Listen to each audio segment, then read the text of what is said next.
Hello mga kamuma! So another chika for today.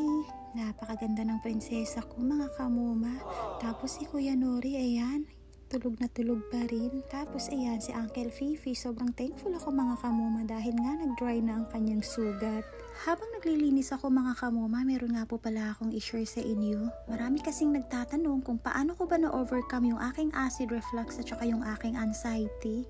By the way, baka meron na naman dito mga kamuma na hindi gusto ang aking boses ay pwede po kayong mag-skip sa video na ito. Noong 2016 nga po pala mga kamuma nagkaroon ako ng anxiety. Ang dahilan po nun mga kamuma ay failure. Siguro dahil nga sa sobrang taas ng pangarap ko tapos na-failed ang moma nyo, kaya ayun, nauwi sa anxiety. Pinaka-worst nga po pala dun mga kamuma ay halos 6 na buwan ako nasa loob lang ng bahay tapos nilalamigan. Hindi ako lumalabas dahil nga feeling ko masusuffocate ako sa labas. Kahit sobrang tirik ng araw mga kamuma, ako ay laging nakamedyas. Tapos naranasan ko rin mga kamuma, hindi ako nakatulog ng 5 araw straight yan, 24 hours. Kaya ang ginagawa ko mga kamuma, kahit wala akong tulog lalo na sa hating gabi kumakain pa rin ako, nagmemerienda ako. Yun nga lang, ang pinakamaling nagawa ko mga kamuma ay tuloy pa rin ako sa pag-inom ng gatas. Ang hindi ko pala alam na yung gatas yung sobrang nagpapatrigger ng aking acid reflux hanggang sa mauwi sa anxiety. Alam niyo yung feeling mga kamuma na takot ako sa labas, ayokong lumabas mag-isa. At kapag nasa crowded area naman ako mga kamuma, hirap akong huminga. Tapos feeling ko masusuffocate ako mga kamuma, tapos nandidilim yung mga paningin ko. Kaya simula noon hindi na rin ako lumabas mga kamuma. The good thing mga kamuma is nandyan yung family ko, is very supportive sila. Hindi nila ako pinapabayaan, lalong-lalo na rin si Apa at saka sa side ni Apa. Ang dami rin nilang pinapadala sa akin ng mga gamot mga kamuma. Pero hanggang datay mga kamuma, napag-aralan ko na yung mga kinakain ko kung ano yung nagpapatrigger sa akin. Kaya kapag alam ko na natitrigger yung aking anxiety, yung aking acid reflux mga kamuma, ay hinihinto ko ang pagkain ng ganong pagkain. Kaya simula noon, hindi na ako umiinom ng kape, hindi na ako umiinom ng soft drinks. Tapos kapag kumakain naman ako ng karne mga kamuma, siguro mga nasa 2 hiwa lang. Tapos hindi na rin po pala ako kumakain ng chocolate. At bawal din po pala sa akin yung sobrang mapagod mga kamuma dahil nga hinihingal ako minsan. Feeling ko parang kinakapos ako ng hininga. Bawal din sa akin yung sobrang busog at bawal din sa akin yung malipasan ng gutom. Bawal din sa akin yung sobrang masaya at bawal din sa akin yung sobrang malungkot. Grabe no, parang hindi mo na alam kung saan ka lulugar. Pero alam nyo ba, nagbago lahat ng yun simula nung nagkaroon ako ng alaga mga kamuma. Kasi yung oras ko nababaling sa kanila, yung attention ko nandun sa kanila. Alam mo yung may time na kapag sobrang stress ako mga kamuma, galit na galit ako, mapapasigaw ako. Pero ngayon, ang laki na rin ng adjustment. Dahil habang nakatitig ako dito sa mga alaga ko, bigla akong mapapasmile mga kamuma. Bigla nagiging magaan yung pakiramdam ko.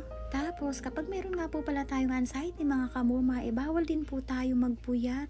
Kailangan sakto yung tulog mo dahil kapag hindi, talagang maiinis ka niyan at mabilis kang mairita. Minsan, ang dali mo magiging emotional. Tapos, mabilis ka rin makakapag-isip ng negative na mga bagay. But thanks God, sa tulong din ng prayer mga kamuma, walang imposible.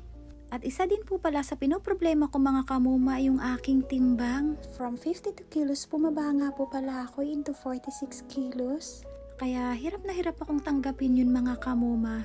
Buti na lang, meron akong friend na nagsuggest sa akin na ba't di ko daw subukan yung kanyang vitamins na iniinom. Matagal ko nang nalaman itong vitamins na ito mga kamuma, kaso nga lang takot ako dahil nga ang resulta nun ay bigla kang lalaki at saka lolobo. Pero sinubukan ko pa rin mga kamuma, walang iba kundi yung Propan.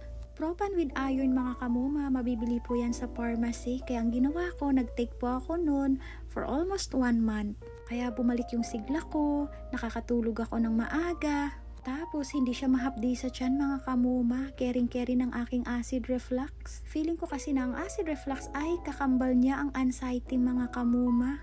Dahil kasi kapag nakakain tayo ng bawal, aatakihin tayo ng acid reflux hanggang sa mauuwi yun sa anxiety. Dahil yun yung nararamdaman ko mga kamuma.